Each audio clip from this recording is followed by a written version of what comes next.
بسم الله الرحمن الرحيم الحمد لله نحمده ونستعينه ونستغفره ونعوذ بالله من شرور أنفسنا ومن سيئات أعمالنا من يهده الله فلا مضل له ومن يضلل فلا هادي له وأشهد أن لا إله إلا الله وحده لا شريك له وأشهد أن محمدا عبده ورسوله أما بعد فإن أحسن الكلام كلام الله وخير الهدى هدى محمد صلى الله عليه وسلم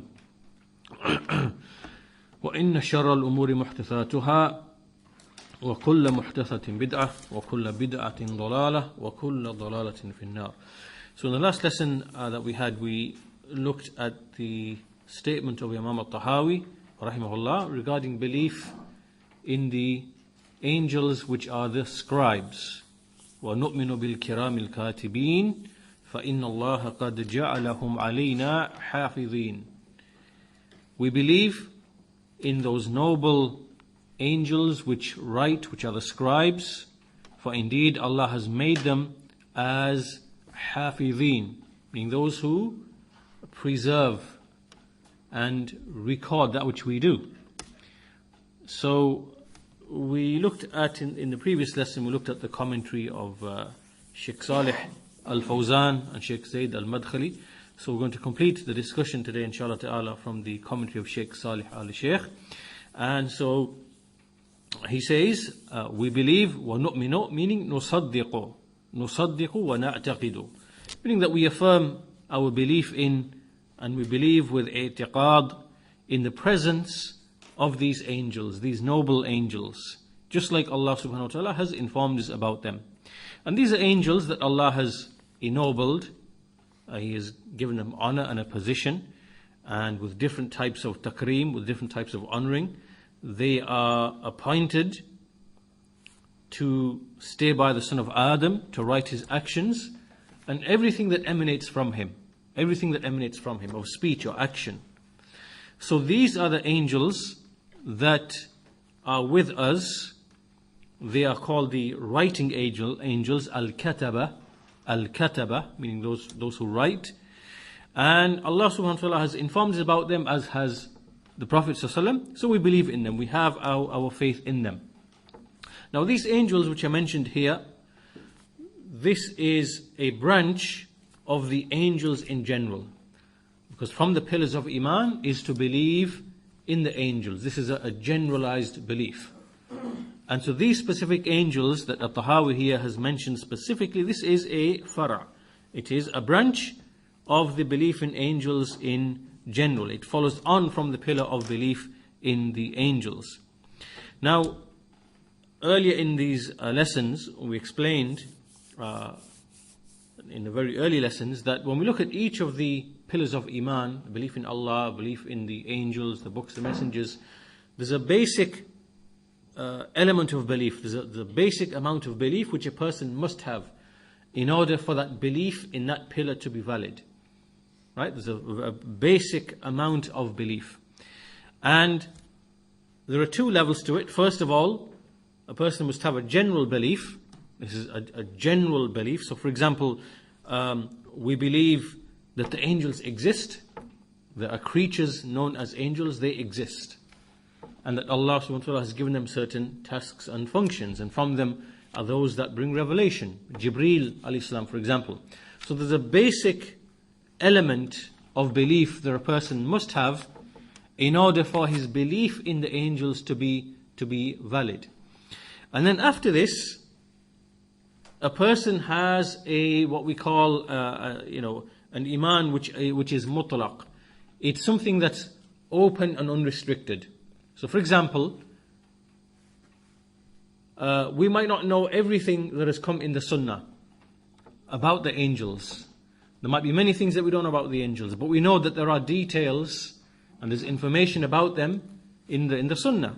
So what we say is that we believe in everything that we've been informed about, whether we know it or not. But everything that exists in the Sunnah, we believe in all of that, even if we don't actually know it at this point in time. So this now encompasses the entire belief in everything to do with the angels, but in a general sense, in a non-specific, in a general sense. And then, so the point being that it's not a condition that a person believe in every single detail to do with the angels for his belief in the angels to be valid. Right? Because some people might not know, they're new to Islam. They might not know, for example, that there are angels which record your deeds. They might not know that. So it's not a condition of their faith that they have to know that there are angels which write the deeds. It's not a condition. Rather, they have to have a generalized belief. But as and when information comes to them, so when they are mentioned, hadith are mentioned to them, verses are mentioned to them, and it comes to them, and in this case, then they must affirm their faith because now specific evidence has come to them. And so this is the belief in the angels, but that amount of belief by which a person's belief in the pillar itself is valid is basically that angels exist, that they worship Allah, that they've been given certain tasks and functions, and that they are not to be worshipped. They are slaves of Allah and they fulfill the commandments of Allah subhanahu wa ta'ala. This basic general amount of belief is something by which a person has achieved the pillar. Now after this is what we call, this is al-iman al-mujmal. Al-iman al-mujmal, the generalized belief. After this is al-iman al-mufassal. Al-iman al-mufassal. Whatever information comes to you in a hadith or an ayah, now it becomes wajib upon you to believe in that specific detail. So then the Shaykh goes on to mention just a point here about how at-Tahawi, in his speech, we see that there's no order necessarily. Normally it's customary when people, or when the scholars speak about belief, that they speak about Allah first, and then they speak about the angels, then the books, then the messengers, then the last day, then al-Qadr. They have an order, and then whatever else follows on from that. But in some books we see, like we see in the book of at-Tahawi, there isn't necessarily any order, but as the thing comes to their mind, they put it in the book. So there isn't any structure or order to the actual contents. So for that reason we see that the issue of the angels has come, at this stage halfway in the book, and maybe there are things which are scattered around in different places. So this is just a note about the way and the style of writing the book. So now this brings us to the issues. This is just a brief commentary, brief note on the statement of at-Tahawi. Now there are issues. So the first issue is regarding this is that Allah subhanahu wa ta'ala, what is the proof for this in the Quran? Because this now is something which is tafsili. It's tafsili. We've gone past the general belief in the angels. We believe in them, they exist. But here, this thing here, it mentions that they are the scribes. They are the scribes. So this now is something additional to the iman, which is mujmal. The proof for this is in Surah Al-Infitar, the 81st surah. وَإِنَّ عَلَيْكُمْ لَحَافِظِينَ كِرَامًا كَاتِبِينَ يَعْلَمُونَ مَا تَفْعَلُونَ. That indeed appointed over you are hafidhin, guarders, those that watch. Kiraman katibin, noble scribes. Ya'lamuna ma taf'alun. They know that which you do. Here Allah subhanahu wa ta'ala, He described them with a number of descriptions, 3 or 4 descriptions. Number 1, that they are hafadhatun, which means that they are like guardians or watchers over us, in the sense of observing what we do. And then He described them as kiram, that they are noble. And He described them also as kataba, that they write. Not only do they watch and observe, but they also write as well. And He also added that they know that which you do. So here there are a number of different descriptions, 3 or 4 descriptions. They are hafadha, they are kataba, and ya'lamuna ma taf'alun, they know that which you do, and they are kiram, they have nobility. So let's look at these descriptions. First of all, that they are hafadha meaning, now there's a difference, because in the Quran, the angels, when Allah mentions them in relation to mankind, here in this ayah He said, وَإِنَّا عَلَيْكُمْ. alaykum, using the preposition ala, wa inna alaykum hafidhin. The meaning here is that they are watchful over you and they preserve that which you do. And then in another place, or in another sense, the particle, instead of ala, the particle li, with the lam, this can be used. This now means that they actually protect you. They protect you. So these are two different meanings, and obviously there's two different sets of angels that do each function. So here he said, وَإِنَّ عَلَيْكُمْ لَحَافِظِينَ. And so here these are the angels, are the ones who preserve and write and safeguard that which comes from the son of Adam, everything which emanates from him, whatever he does, whatever he says, and so on and so forth. And then the second description is that they write, kiraman katibin. So not only do they observe and be watchful over what the son of Adam does, they are also appointed to write it down. They are appointed to write it down. And this writing is in scrolls that are present with them. And we don't understand these scrolls, but they are true and real. Just like, we can't see the soul. We don't know what the soul is like. We can't see the angels, but they are there. And they write. And they write upon scrolls. We can't see those scrolls. We don't know what they're made of. But they are true and real scrolls. And so they write in these scrolls, they write the good deeds. An angel writes the good deeds, and an angel writes the evil deeds. So therefore the writing is divided into two. There is one scroll which has all of the good deeds, one scroll which has all of the evil deeds. So therefore there are two scrolls. There are two separate scrolls. And then the third description, يَعْلَمُونَ مَا تَفْعَلُونَ, and this is something that we want to elaborate upon in a bit more detail. The third description is that they know that which you do. They know that which everything you do, they know it. The angels know it. Now the question arises, what are the things that the angels know? What are the types of things that the angels know? First of all, what emanates from a man? What are the things that come from a man? Number one, in his heart there are certain actions. So if we look at all the things that come from a man, first of all, there are the actions of the heart. So he has feelings. He has a feeling of love, fear, hope, reliance, dislike, hatred, jealousy, compassion. And all these are all feelings in the heart. No one can see them, but they are feelings in the heart. They are actions. They are the actions of the heart.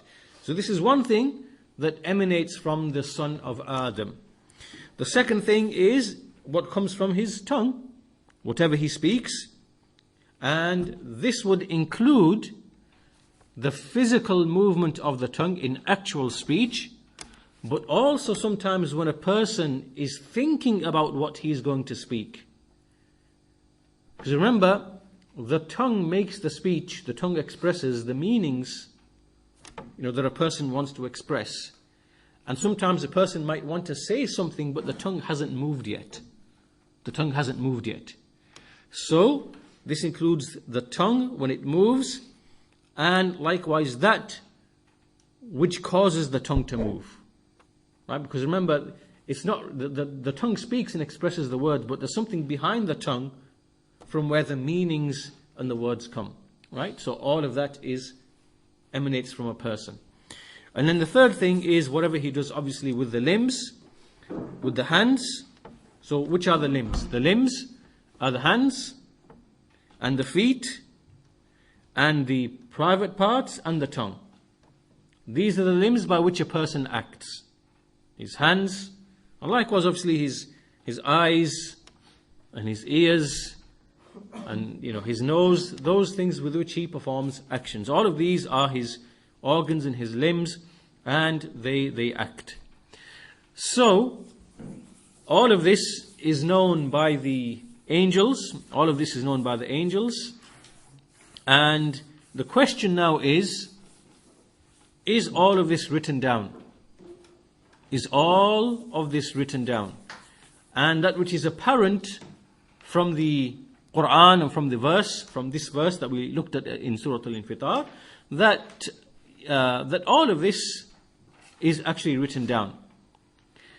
We see in Surah Qaf, the 50th surah, in which Allah subhanahu wa ta'ala, He says, مَا يَلْفِظُ مِنْ قَوْلٍ إِلَّا لَدَيْهِ رَقِيبٌ عَتِيدٌ, that never does he utter a word, a statement, except that by him is a scribe, a watchful scribe, ready to write, poised to write.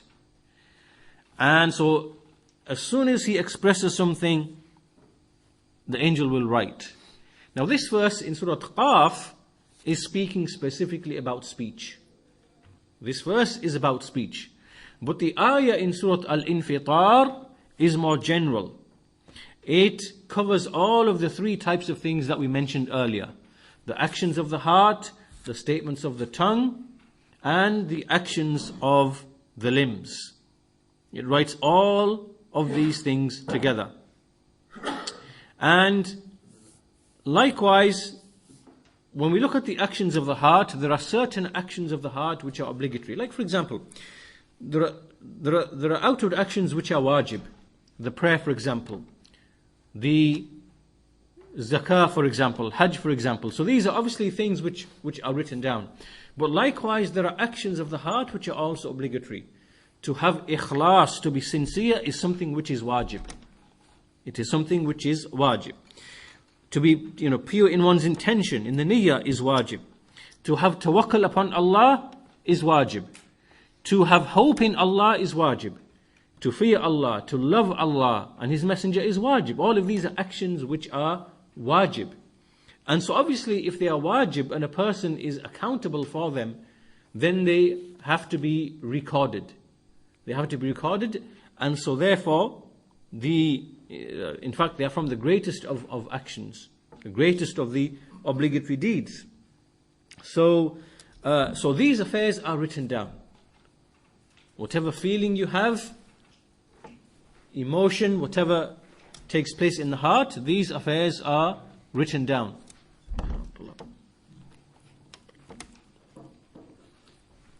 So the angels, they write down not only the deeds, not only the actions, they write down the statements, they also write down the actions of the heart.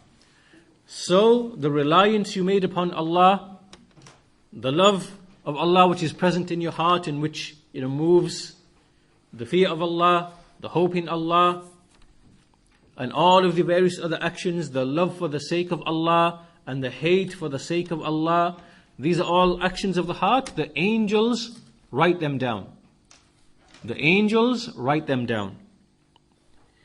And not only do they write the good deeds which are from the actions of the heart, they also write the evil deeds which are from the actions of the heart.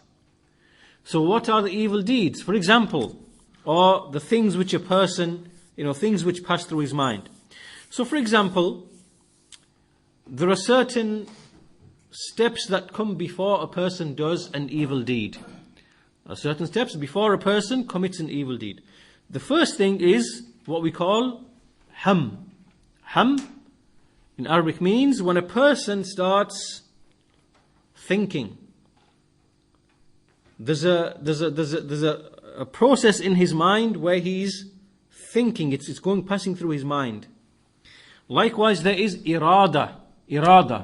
This is now him actually wanting to do something. And then thirdly, there is al-azam. Al-azam is when a person he is firmly determined to do the deed. Al-azam is like a firm resolution. He's going to do the deed. And let's give an example of this. Let's say there is a thief or a person, and in his mind he's thinking, there's something going through his mind, and he's thinking about, stealing something. So he's thinking about, for example, the window being open or the door being left open, or he's thinking about, for example, how he's going to break into the car, All of this now is hum. There's something passing through his mind. And then the next level is irada. This is now where it's not just something passing through his mind that he's thinking of, and he's thinking about the different scenarios and possibilities. Now it moves to irada. Now he's decided he's going to do it. He wants to do it. And then after this comes the level of al-azam. Now he is resolute. Now he's on his way. He's left his house. He's going towards the scene of the crime that he's going to commit, to the car, whatever else, and he's actually on his way. This now is azam. He's firmly determined to actually do the deed, and we see all the signs of that determination. So, all of these are actions of the heart. And likewise, there are certain other actions which are prohibited as well. For example, to have su'ul dhan. Su'ul dhan is to have an evil suspicion. To have suspicion about someone, about something else. Su'ul dhan is an action of the heart. Or even to have su'ul dhan with respect to Allah subhanahu wa ta'ala. To think an evil thought. To think an evil thought about Allah subhanahu wa ta'ala. Likewise, other actions like arrogance. To have arrogance, it's an action of the heart. To have pride, it's an action of the heart. All of these things which are taking place in the heart. So, the angels, they know all of this. They have knowledge of all of this. And the question here is that, is this something the angels know themselves? Are the angels to know this by themselves? Or is it because Allah subhanahu wa ta'ala has given those angels the ability to do that, because obviously they have that function? And the answer is the second one.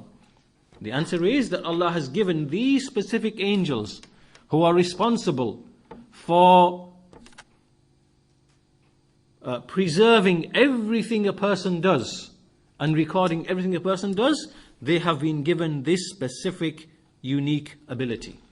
Because outside of this, the angels in general, they don't have any special status over the son of Adam, such that the angels can see, what this one's doing and what that one's doing, what this one's feeling, and they don't have this ability. But these specific angels which Allah has appointed, they have been given this ability because of the task that Allah subhanahu wa ta'ala has entrusted them with.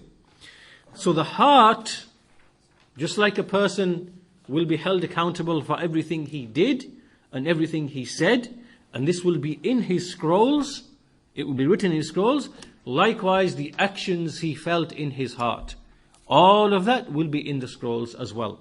Why is this? Because a person is going to be held accountable. A person will be held accountable. There will be hisab on Yawm al-Qiyamah. And so when he's presented his scrolls, which were written by the angels, he will be presented by everything that came from him. The actions and the feelings of the heart, the good and the bad. The statements of the tongue, the good and the bad. The actions of the limbs, the good and the bad. All of this will be present, and he will see it in the scrolls. So, the point from all of this then is even the issue of the ham. Now there's a question that rises, we've spoke about the three levels. We spoke about the ham, the thought, the reflection. We spoke about the irada. We spoke about the azam. When is something written down as a deed? When is like when we are speaking about someone thinking about doing something, when is that written down as a deed? Because we know in a hadith in which the Prophet ﷺ, he said, indeed Allah, inna Allah tajawaza li hadhihi al-ummah ma haddathat bihi anfusaha ma lam ta'mal aw tatakallam. Allah has overlooked for this ummah the speech that the soul makes with a person, when the soul speaks, so long as it doesn't act, and it does not speak upon what it's thinking. Right? So, now here, what does it mean by حَدَّثَتْ بِهِ أَنفُسُهَا? When the soul speaks to itself. What is it? Is it just the whispering? A person gets a whisper in the mind, do this, do that. Is it like the hum? Is it like when a person starts thinking about it, it occupies his mind and he's now thinking about all of the things? What is it? What counts, or the stage at which it counts, is when it moves to the issue of al-azam. Al-azam and al-irada. Al-azam, al-irada. Meaning that when it turns into a desire to do the deed. And when a person has resolution that he's going to do the deed. As for merely just thinking in the mind, then this is not something that he will be held accountable for because of this specific, because of the hadith, because the evidence indicates that Allah has overlooked for this ummah that whatever thoughts come to their minds, which they do not act upon, and acting upon can mean to have the irada, to have the desire to do so, to do it, and to have the firm determination to do it, or to actually do it outwardly. And so then it becomes something that will be held against him. And let's go back to our example. Let's stick to our example that we gave before. Person who decides that he's going to steal, for example. So the first stage, he's thinking about the theft. He's just thinking about it. At this stage, he's not held accountable. Then he has the irada. He now has the desire to do so. And then he has the determination to do so. He goes out and, for example, he might, have an item that he's going to throw into the car, onto the car window. He might have a ladder that he's going, he's got the ladder in his, in his arms and he's walking towards the place. Now he's firmly determined to do the deed. And it might be the case that he doesn't get to do the deed. Maybe, there's some people present and so therefore he doesn't do it. But he was determined to do the deed. Something stopped him from doing the deed. Never at one stage did he think, I'm going to fear Allah and I'm not going to do the deed. He had azam and determination all the way through, and he was prevented because of qadar Allah. Right? He has earned an evil deed because of that. And that is written down as an evil deed. Unless he stops and says, Astaghfirullah, this is evil, and his heart, now the azam and the irada, now it changes. Here now, this now is something that obviously he's repented and he's turned back from that. So, this is how the scholars explain the issue. And in fact, some of the scholars say as well, that with respect to certain places which have a special status, like for example, Medina, and anyone who even thinks about doing an evil deed, that may be taken against him. Right? Because of the place that a person is in. A person is in the haram. Now, how is he going to be thinking of doing a certain deed? It comes, So even that is something that might be taken against him in the view of some of the scholars. So therefore, from this we conclude that the statement of Allah subhanahu wa ta'ala, يَعْلَمُونَ مَا تَفْعَلُونَ يَعْلَمُونَ مَا تَفْعَلُونَ, He knows, or they know, that which you do. This is general, and it includes everything which comes from the son of Adam, with one exception, which is in that hadith, that when a person is merely thinking and having with respect to an evil deed. Now, what is the benefit of all of this? Of course, once we know this and once we understand all of this, this makes a person to inherit fear. A person becomes fearful. He's fearful of the movements he makes, what passes through his heart, what comes from his limbs, what is expressed with his tongue. This becomes a great issue to him now. And likewise, the issue of istighfar, asking Allah for forgiveness. We see that the Prophet ﷺ he used to sit in a single sitting and seek forgiveness from Allah subhanahu wa ta'ala 100 times. And make tawbah to Allah, istighfar and tawbah 100 times. Why? Because of the greatness of this issue. The greatness of what the son of Adam, what he does. And the fact that the angels write. And so if this is the case for the Prophet ﷺ, then what about the likes of us? It is even greater and greater and greater, multiple times more. And a person is much more in need of istighfar and tawbah and inabah. All of these things turning to Allah subhanahu wa ta'ala. So this is the first point. The first issue here is, what do the angels write from the actions of the son of Adam? The second issue is that these angels, we mentioned two things, al-hafadha and al-kataba. Al-hafadha and al-kataba. Al-hafadha and al-kataba. Al-kataba we've discussed, they're the ones that write. But there are also those who are known as al-hafadha.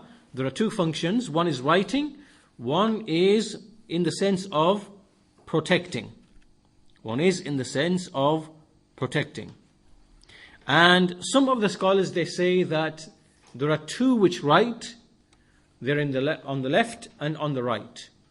So they write the deeds of the son of Adam. And then there is an angel in the front, an angel behind, and they are the ones that do the protecting. They keep harm away from the son of Adam. So this is what many of the scholars say, and you find this written in many of the explanations. And the Shaykh says that this explanation, that there are 4 angels, 2 that write, 2 that protect, is something that requires evaluation, because there are evidences that indicate otherwise. And so he says that those angels which obviously write and watch and observe what he does, then it's clear that they are 2 in number. We've established that already, and this is clear. But there are other angels which actually protect the son of Adam, and they are mentioned in another verse in the Quran, in Surah Al-Ra'd, Surah 13, verse number 11. In this ayah, Allah subhanahu wa ta'ala, He says, لَهُ مُعَقِّبَاتٌ مِّن بَيْنِ يَدَيْهِ وَمِنْ خَلْفِهِ يَحْفَظُونَهُ مِنْ أَمْرِ اللَّهِ. That they have a succession of angels in front of them, or in front of him and behind him. And they protect him by the command of Allah. They protect him by the command of Allah. Now, the explanation of this verse is, first of all, the angels are commanded to protect a servant by the command of Allah. So, in other words, so long as Allah wants a servant to remain alive, those angels will protect that servant from meeting death. Then at the point at which Allah has decreed death upon that individual, obviously the angels now have been they are not under the command of Allah. That command now has ceased. And so therefore they will step back, and then whatever is decreed for the son of Adam to occur, it will come to him, whatever harm that is. Whether it is death, whichever way that is. But the issue here then is that these angels, they are mentioned in a hadith in which the Prophet ﷺ, he said that these angels, there are groups of angels that take turns in succession. There are 4 during the night, and there are 4 during the day, and they gather together. So they ascend and descend at specific times, at 2 times in the day. So the ones who are present at the day, they ascend back up, and the ones who are, the ones for the night, they come. And so this is the hadith in which the Prophet ﷺ, he said, how did you leave my servants? And obviously Allah knows best how they left the servants. And they say, we came to them and they were praying. So they were praying, Salatul Fajr. And then the other set of angels come. Allah says, how did you leave my servants? And they say, well, we came and we left them whilst they were praying Asr. And so they take successions in turns like this. So this hadith is a proof to show that those angels which come and they protect and whatever, that they actually take turns. They are those for the day and those for the night. And they change at the time of prayer, at the time of Asr, and the time of Dhuhr. And now obviously this hadith cannot be in reference to the angels which actually write the deeds. Why? Because the angels that write the deeds never leave the son of Adam. Whereas these sets of angels, they're going up and then coming down, going up and coming down. So obviously one group of angels is leaving during the night, whilst the other set of angels is present. So therefore, these angels cannot be the same ones, included within the same ones, as the ones that write. Which shows that in total, there will be 6 angels for a person. 2 that write good deeds, evil deeds, and 4 that are present with him. So this is the Shaykh saying that this is like another view based upon the evidences, even though many of the scholars, they say that there are 4 angels in total, including the 2 writers and the 2 protectors. So so there are 6 in total. So this is the second issue. The third issue is that the issue that we're discussing here is that the angels write. Our faith, our iman is that they write. This is the foundation of the matter that we're discussing here. That they write the scrolls, and they write the evil deeds, they write the good deeds, and maybe there are some things which are disputed. Maybe there are some things which one angel disputes with the other angel. Is this written as good or bad? And those things are things in which Allah subhanahu wa ta'ala will judge. Allah will judge in those issues, because there are some things which are maybe not clear, not apparent. Now these angels then, the scrolls that they write, these are the same scrolls that will be presented to the servant when he dies, when he enters the grave. Will be tied to his neck. Allah says in the Quran, اقرأ كتابك كفى بنفسك اليوم عليك حسيبا. Read your book. Read your book. Sufficient are you yourself to be a reckoner over yourself. You can judge yourself. Here is your scrolls. Here's everything in your scrolls. So therefore, there will be all the things, the actions of the heart, the sins of the heart, the good deeds of the heart, the statements of the tongue, the actions of the limbs. Everything's in there, and the servant sees and he knows it's all the truth. He himself is the one who can judge himself. And so these are the same scrolls with which a person will be judged on the day of judgment. They will be brought out, and the servant will be presented with them, and it will be asked, he will be asked, did my angels oppress you in any way? Meaning that did they ascribe to you something that you did not do? Did they ascribe to you an evil deed that you did not do? And did they leave a good deed that you did? Have a look in your scroll. Did my angels, did they wrong you in any way? And obviously the servant is going to say, no. No, O my Lord. And so this issue, when the issue is like this, then obviously there is a consequence of believing, of this belief in the angels which write. When it's in his heart that everything is being written, every motion of his tongue will be written against him or in his favor. Every action of the heart against him or in his favor. So then this will lead this person, it will cause a person to think that he does not want to have anything in his scrolls except that which is goodness.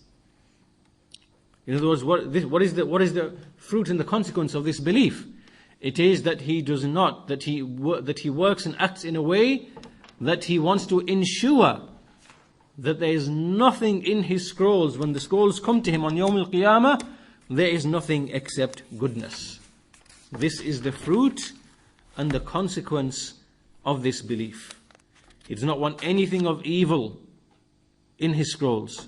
He will think of the evil deeds to be something grave and serious. He will treat the good deeds. There are good deeds which erase the evil deeds. He will treat them seriously and act upon them. He will make great the affair of istighfar. He will seek forgiveness, by which Allah removes the evil deeds. Now all of this, there's another side issue from all of this, which is that when we study these issues of belief, the issues of i'tiqad, the correct belief, when we study these issues of belief, they affect a servant, they cause a servant, or they influence a servant in the sense that this aqeedah, this belief, because this is a matter of belief, these issues affect a servant and make him more humble. They make him more humble. They make him more fearful. They make him someone who has greater taqwa of Allah subhanahu wa ta'ala. And this is the benefit of studying the aqeedah, studying the belief, the aqeedah. And we find that such people who study the aqeedah in this way, they are more humble to Allah subhanahu wa ta'ala, because they have knowledge of the things that cannot be seen. They actually believe in these things, that they are true and they are real. And because of their belief in these things, in the things that cannot be seen, in the Day of Judgment, in paradise, hellfire, the angels, and likewise the writing of the angels, all of this, having knowledge of all of this, of Allah, His attributes, all of this is something that causes a servant to be completely humble in front of Allah. All arrogance is removed, all pride is removed, and shaitan is far away from such a person. So,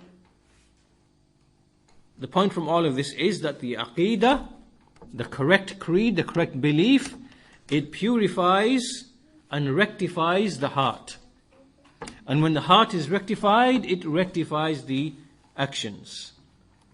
And this is why we find that the people of the Sunnah, the people who follow the way of the Salaf, the people who venerate and respect the issues of creed, of aqeedah, you see that they are the ones who are really truly rectifying the people and rectifying the society.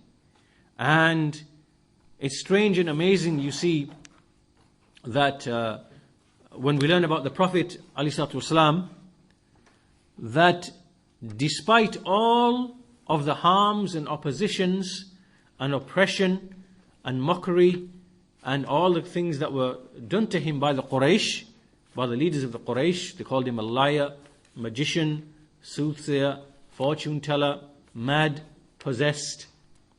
They used to throw entrails of animals onto him while he was prostrating. All these things, sit on the paths, warn the people from him. He never, ever, ever got angry on account of these things, and never, ever took revenge, ever, on account of these things. But whenever the right of Allah subhanahu wa ta'ala was violated, meaning he would get angry for the sake of the right of Allah subhanahu wa ta'ala, something to do with the deen, something to do from the affairs of the deen, he would become angry for the sake of Allah subhanahu wa ta'ala. Never ever becoming angry for himself, anything to do with himself. When you look today, it's the other way around. It's completely the other way around. You see people, they will become angry because of some issue of wealth, or because of some issue of maybe someone didn't speak to them in the right way. Now they become angry because of that, and they break ties because of that, or because of some wealth, or because of some other issue. And as for when the right of Allah, or there is something to do with the Sunnah, some issue of the religion, they couldn't care less. An idol being worshipped, a saint being worshipped in front of their eyes, couldn't care less. Couldn't care less. The rights of Allah being violated, couldn't care less. The Sunnah being abandoned or disobeyed, couldn't care less. A parent in his house, his children don't pray, he couldn't care less. He's more interested, becomes angry if, there's some affair of the dunya doesn't reach him. That makes him more angry than the fact that his children are not praying. Alright? So it's completely the other way around.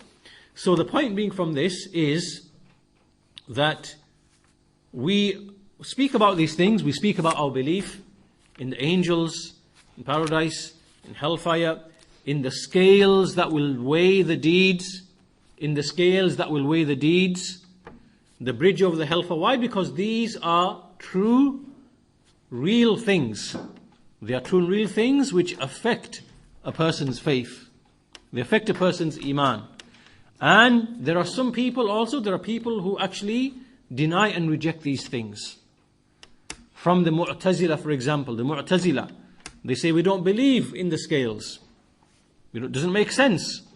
We don't believe in the punishment of the grave. It doesn't make sense. How can someone be punished in the grave when his body is rotting and turning to bones? It doesn't make sense. Because they're using the rationale, the reason. The soul is the foundation in the barzakh. And the body is the foundation in the life of this world. In the life of this world, the body is the foundation. The body is the one that experiences the pain first, and then the soul feels it as a consequence. And then, in the barzakh, in the grave, it's the other way around. The soul is the asl, the foundation. The soul is that which is punished, and the body feels it as a consequence. And then on Yawmul Qiyamah, both the soul and the body will be combined, and what they feel and perceive will be complete and perfect. Meaning that they will feel and perceive things, pleasure and pain, in the most perfect and complete way, which wasn't present in the barzakh, nor was it present in the life of this world. Meaning it will be amplified. Right? So in other words, the Mu'tazila, they say, we can't understand how a person can be punished in the grave. Because they're using their rationale, the reason. And they deny the bridge over the hellfire, they deny all these things they deny and say that these are not real, they're just metaphors and allegories. And likewise with the angels and the jinn and so on and so forth. Now, so when we speak about these issues of belief, we are speaking about issues that are true and real, and they affect a person's faith. And they affect a person's faith in the way that we have mentioned, in that they make a person fearful. They make his iman to increase. They make him have taqwa. This is how a person is affected in this way. Now, as for the people of Kalam, as for Ahlul Kalam, when you look at these people and when they study these issues, they do not study them in the same way as the people of the Sunnah study these issues. To them, when they study these issues, these are just academic issues.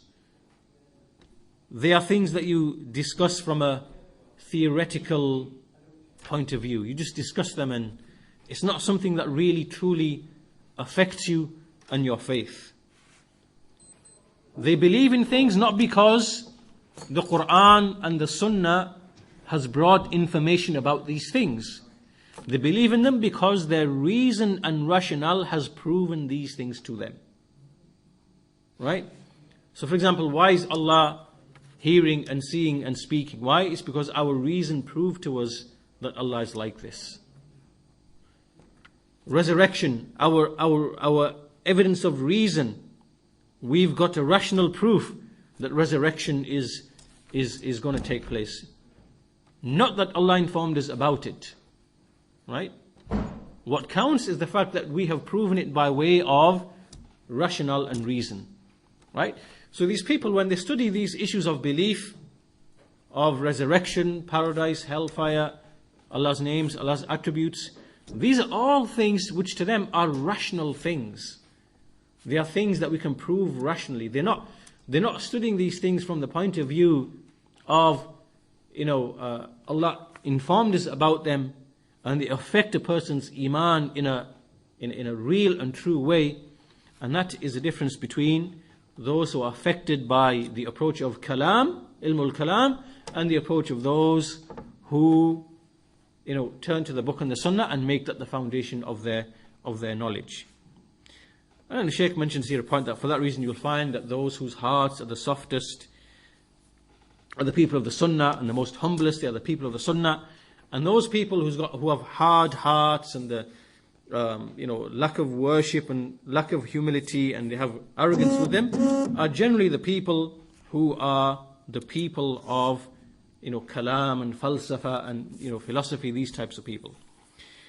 So after this brings us to the end of the statement of At-Tahawi rahimahullahu ta'ala, and so we'll conclude our lesson there today, and we'll continue in the next lesson insha'Allah ta'ala with the next statement, which is belief in the angel of death. وَنُؤْمِنُ بِمَلَكِ الْمَوْتِ الْمُوَكَّلِ بِقَبْضِ أَرْوَاحِ الْعَالَمِينَ. We believe in the angel of death, which is appointed to grab or to take the souls of the creatures. So with that we conclude our lesson today. Walhamdulillahi Rabbil Alameen. Wa sallallahu ala nabiyyina Muhammad wa ala alihi wa sahbihi ajma'een.